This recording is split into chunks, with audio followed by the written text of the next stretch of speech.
So thank you everybody for being with us this afternoon. It's rare that we have back-to-back business seminars, but I thought this was a great choice by our committee to put together. So I'm glad that you all have chosen to be here with us.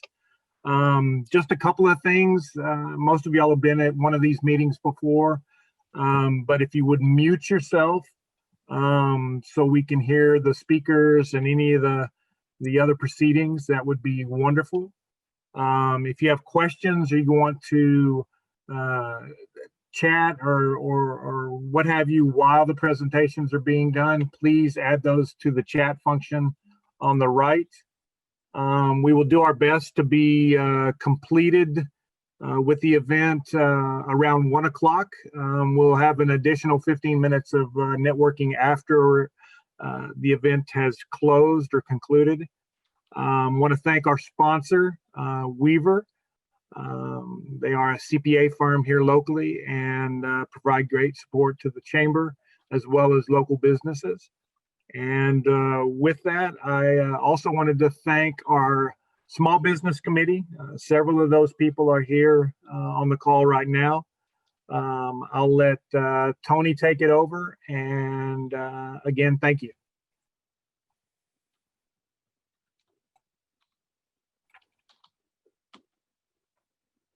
You're muted, Tony. Unmute. There we go. It was taking a while to unmute. I muted myself because I'm very obedient, and then I forgot to unmute myself. So thank you, Jeffrey. Thank you, everybody, for being here today. I'm really excited about this program. It's a little bit out of the ordinary. It's not what we normally do.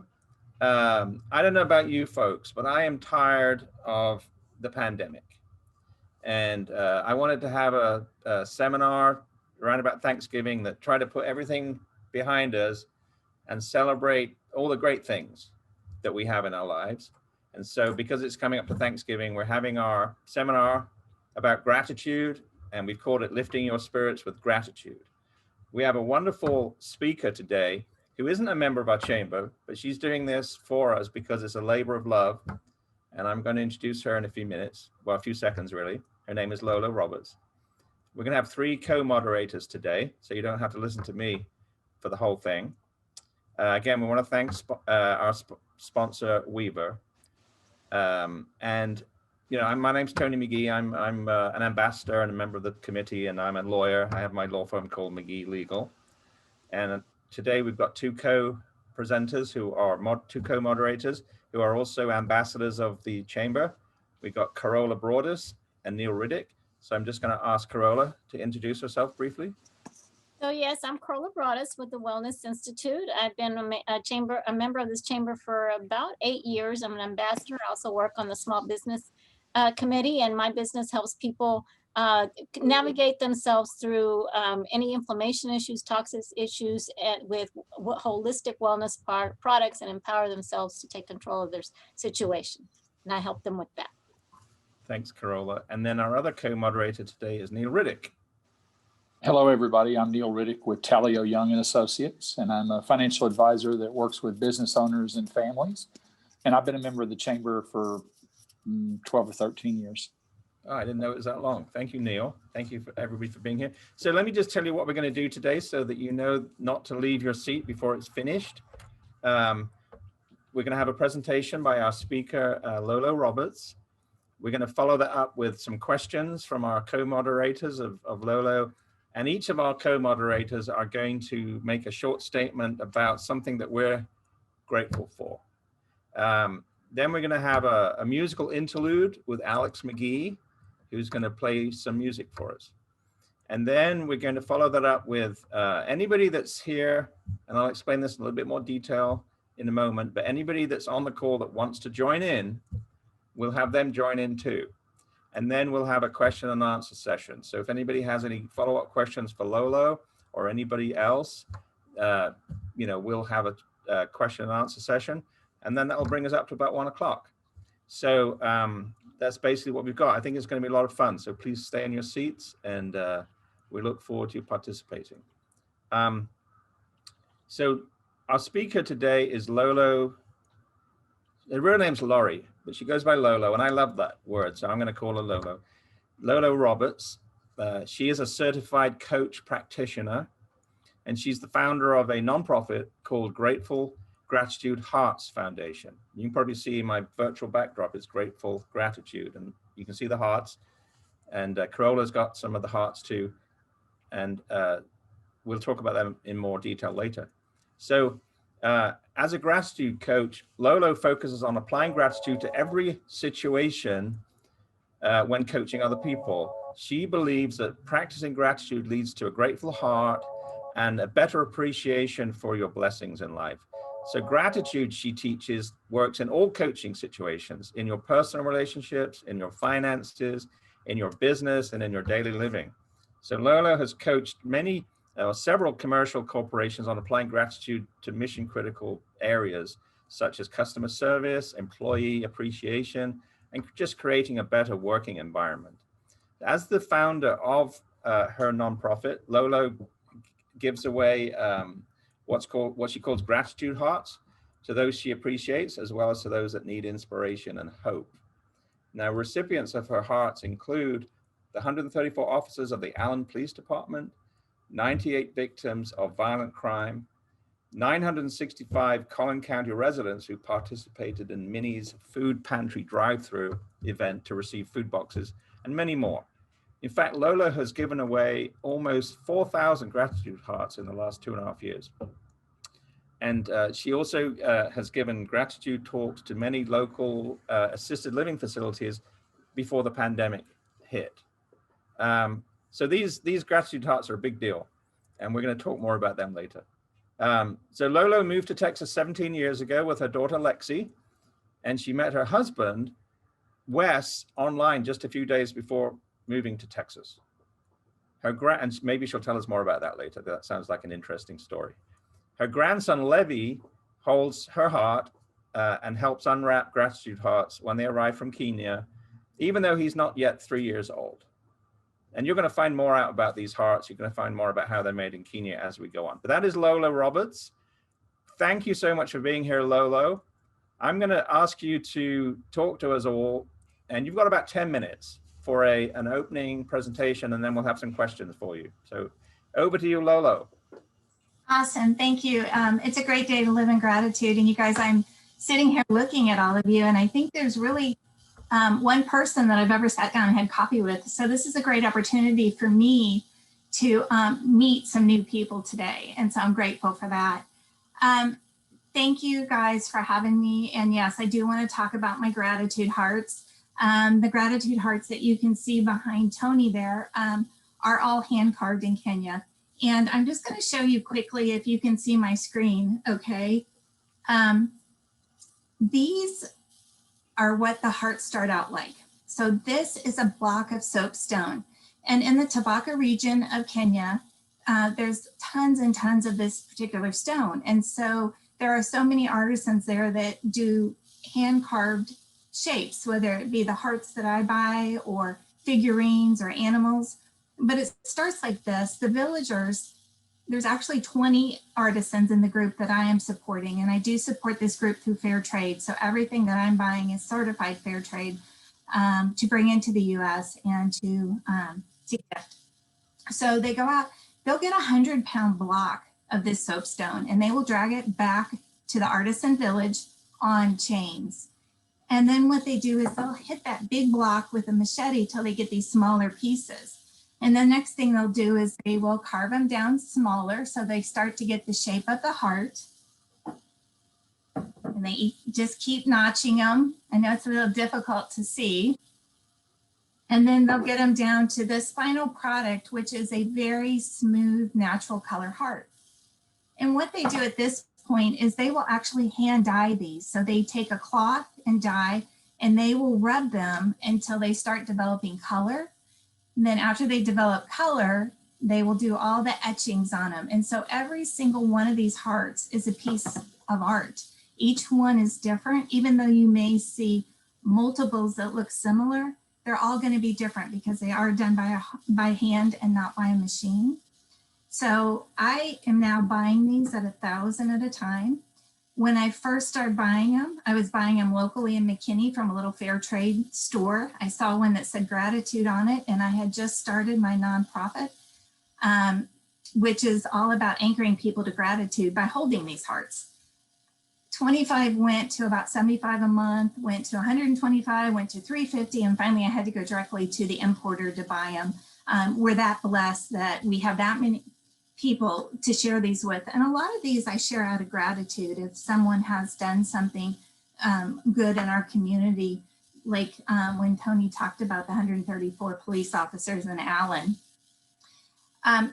All I'm going to do is just take you back to the very basics of practicing gratitude, because honestly, gratitude is very, very simple.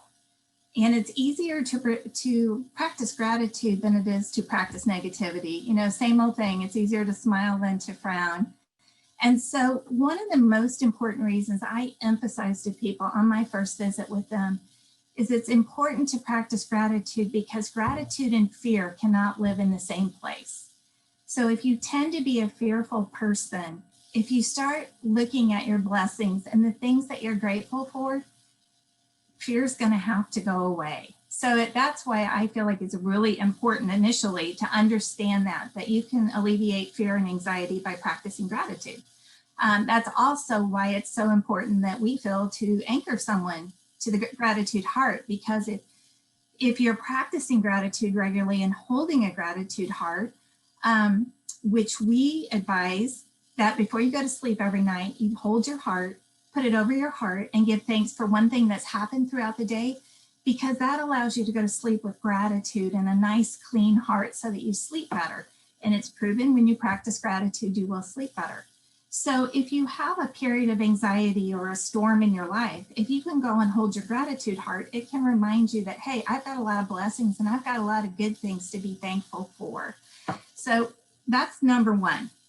Number two, scientists show that gratitude literally alters the structure of the brain, and it calms the nervous system. And so when the nervous system is calm, you can be happier and you can be more content and at peace in your life.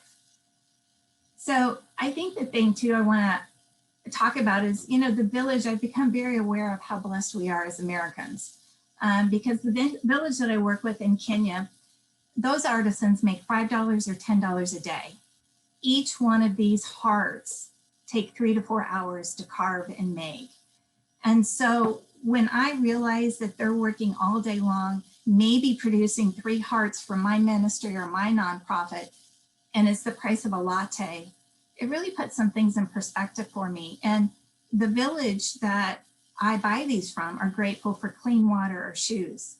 And we take both of those for granted. So it just kind of puts things in perspective about just how many blessings we have that we don't want to overlook. You know, when you practice gratitude regularly too, it also can alleviate depression.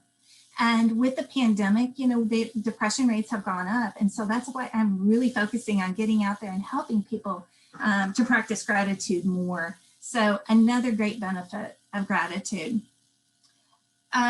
I think too, just quickly, I want to tell you what the quote I heard that really changed my life and made me become a much more grateful person. And that was the quote, and many of you probably have heard it, that Confucius said, "I once complained I had no shoes till I saw a man who had no feet." And I don't know why, but that hit home with me so hard, because I kept thinking, you know, I'm complaining that I don't have any clean laundry to wear, yet there are people that have no clothes. So I always want to try and turn that around and think about, you know, what do I have and what things are really, am I blessed with each and every day? The quickest way for you to begin to practice gratitude is to either sit down and write a thank you note, or if someone that waits on you in a restaurant or the cashier at a grocery store, just go out of your way to tell them thank you, and just to make an extra statement of, I hope you have a great day. Thank you for serving me. And not only will you benefit from the gratitude you're giving, but they'll benefit and you may change their day. So the last thing before I give this back to Anthony is, I just want to remind you, you only need 2 things to practice gratitude, and that is your heart and your mind. So it's an inside job. and only you can do it. Wow. I feel so blessed already from hearing that. That was beautiful, Lolo. Thank you. Can you give us an example of maybe in your own life of a devastating situation that became better because you practiced gratitude? Oh, absolutely. I'll tell you about the most recent one. I think we probably all can tell stories throughout our lives, but the most recent one was in June. My dad was diagnosed with pancreas cancer, the most deadly, most aggressive, with the poorest prognosis type of cancer. And I have to be honest, after we received the news, I sat in my car and I sobbed. I did the human thing, you have to kind of work through that. But then I kind of sat up and said, wait a minute, I'm going to look at this a little bit differently. What is good in this situation? And the things that started coming to my mind was I had heard the doctors say the cancer had not metastasized, which was amazing because a lot of times when people have symptoms with pancreatic cancer, it's too late. And my dad did not have symptoms, but he also did not have cancer that had spread. So I was so grateful for that. Some of the best pancreatic doctors are here at UT Southwestern, which is right in our neck of the woods. Now, my dad is going to be 78 next week, and traveling back and forth to MD Anderson would have been pretty tough. So we were so blessed with the team that he was assigned at UT Southwestern. I just feel that blessing. And each time I talk to the doctors, like, for example, on one of the telemedicine calls, the doctor said, hey, family, we're in this together. You're not out there as the patient. We're doing this together. And our goal is to get you the best quality of life and get you through this. So I was grateful that we had been so blessed with a team like that. Wow. Hey, Lolo, can I ask a follow-up on that? Sorry, Sure. Carola, just to No. jump in there. Can you tell us how your father benefited from the things you're talking about, given that he was the one with the diagnosis and, obviously a lot tougher for him to cope with that?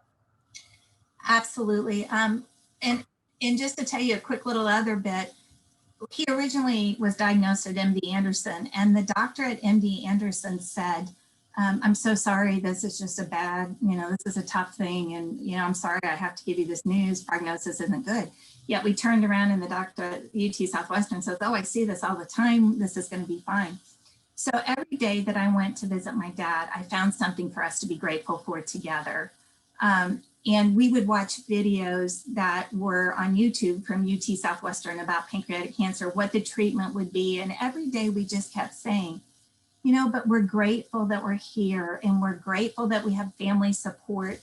And, it really did bring my dad and I much closer together.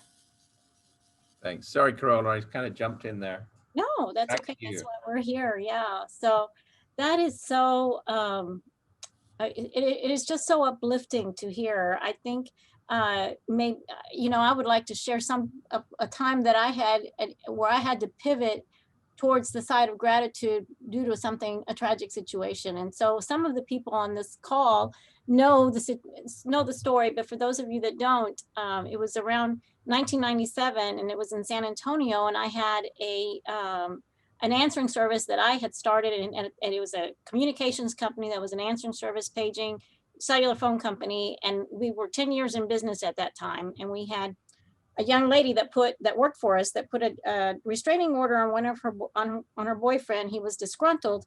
And so he decided he was going to walk in with a 22 bolt action rifle and shoot people in the company. He killed her. He killed another young lady, and I was in the crossfire, and he ended up shooting me in the head, and I lost my right eye.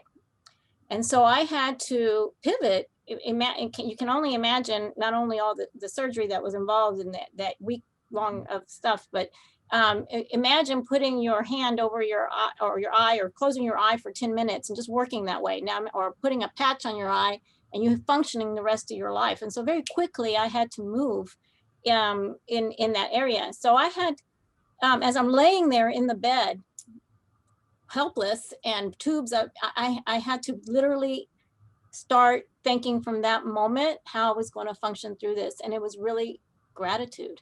It was gratitude that was really grateful that, gosh, I'm still alive in this bed. And gratitude, as I learned that he used a solid bullet rather than a hollow point bullet. If he'd used a hollow point bullet, it would have just burst inside my head and I wouldn't even be here. Gratitude that it missed by hairline fracture all of the things that could have affected me to function as a person or at work or to drive a car and all that stuff, all the way down to gratitude that in my company, my clients that were my painters and my carpet cleaners, they all came in and redid my entire office while I was in the hospital. I had no clue. And so that my answering service was operating within 24 hours. And so all through that, it's gratitude every single day. And so what I do now, I actually have a gratitude journal and I write down every day 5 things that I'm gratitude for. And especially in this pandemic, it really helps me when I compare it to that time frame. This pandemic is really a piece of cake, but really it's realizing that you're so right. Every single little thing that you are to be grateful for. And so I've learned that really my gratitude the most is to God for life. And so my gift back is to make my life as best that I can, a gift to him. Right. And so anyway, that's just, when I knew you were going to talk, I just knew that you would uplift everybody in here with all these pointers. So thank you for that. So, Neil? Oh, before we get to Neil, sorry to kind of interrupt. I wanted to thank you, Carola, for sharing such a personal story. And you also, Lola, for telling us about your father. And, it made me think that, we encounter people every day of our lives, like the person at the cash register, like somebody at the office. We don't know the things that they have been through. And so I think you hit the nail on the head when you said, show your gratitude. Not only will it make you feel better, it could make somebody else, it could make their day, because you don't know what's going on inside their head. And I think it's amazing that Carola is such a positive person. She's like the most positive person in the chamber. And when you think about what she came through, it's amazing, really. So thank you, Carola. Thank you, Lola. Thank you. Hey, Neil, you're up, man.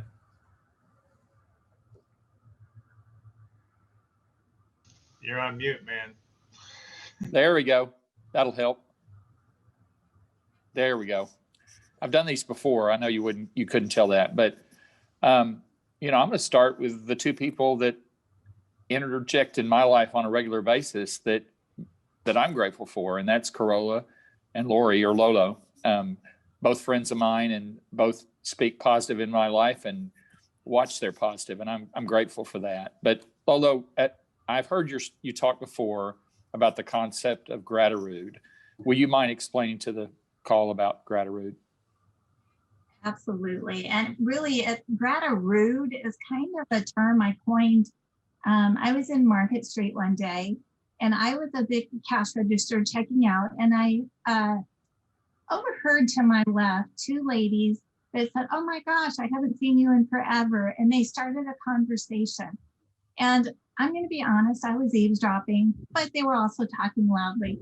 And the one lady said to her friend, she said, "Oh, Valentine's Day just passed. My husband was so sweet. He went out and bought me a brand new Mercedes. It's loaded. It has every option on it. There's just nothing it lacks for. And, he's so sweet and so wonderful. But unfortunately, he bought the wrong color." When I heard that, I thought, oh my gosh, here she is praising and saying and living in gratitude. And as a gratitude coach, I kind of felt stabbed, like, you took back everything good when you complained about the color. So I do teach a class on that to make sure that when we are practicing gratitude and speaking in gratitude, that we always end on a high note so that we feel good, and not a low note so that we negate it. Does that make sense?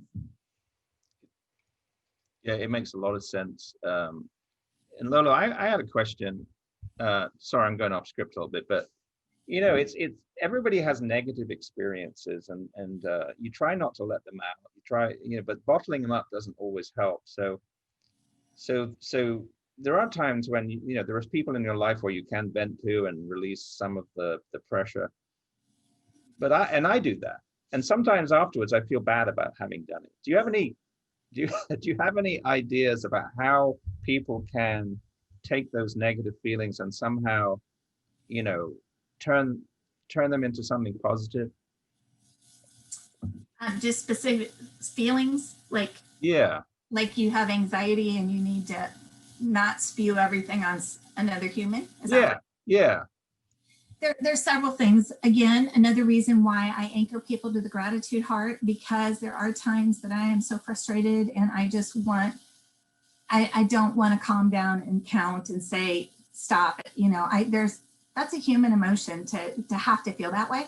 That's why I like the gratitude heart, because they are stone and you can't squeeze them too hard.